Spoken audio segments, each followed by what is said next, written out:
Season 3 of Ginny and Georgia has many annoying characters, but the worst of them revealed a harsh reality about the show, one that the most recent episode really emphasizes. Following Season 2's shocking finale, Georgia stands trial for the murder of Tom, Cynthia's husband. In the upcoming episodes of Ginny and Georgia, as the number of charges against Georgia increases, her situation becomes increasingly precarious. Many of the criticisms leveled against her are, of course, well-founded. But no one in her neighborhood has ever heard them before, and things swiftly turn sour. Despite Georgia's reputation as the mess murderess, she still has loved ones who support her and don't completely betray her. Season 3's surprising finale reveals that Ginny and Austin are determined to assist their mom in any way they can. Along with not giving up on Georgia entirely, the Bakers are prepared to defend Ginny. Joe proves he is the one for Georgia by completely embracing her.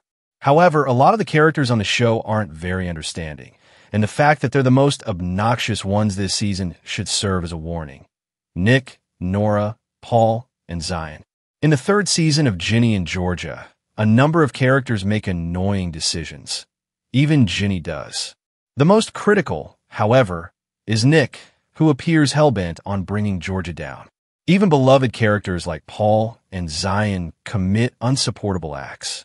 When Zion orders CPS to remove Ginny and Austin from Georgia, it is one of the worst things that happens in Season 3. I get that he wants to keep Ginny safe, but he ends up hurting more people than he helps, including Austin.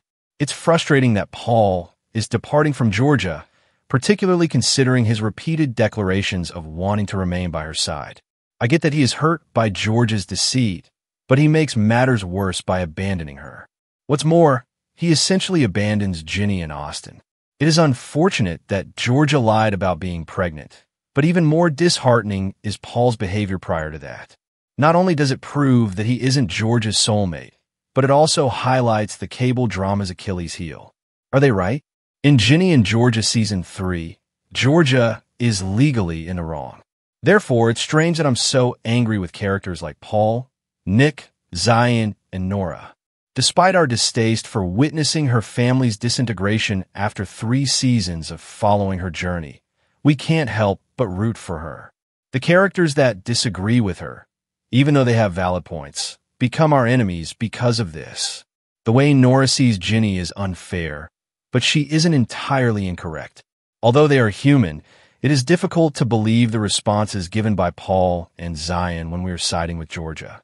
Just as Georgia manages to win over the people in her life with her irresistible charm, Ginny and Georgia makes us root for her to succeed as well. By putting us in Ginny's and her situation, the show helps us understand that we are expected to feel frustrated by characters we shouldn't be. But that's part of the point, so we must endure that sensation.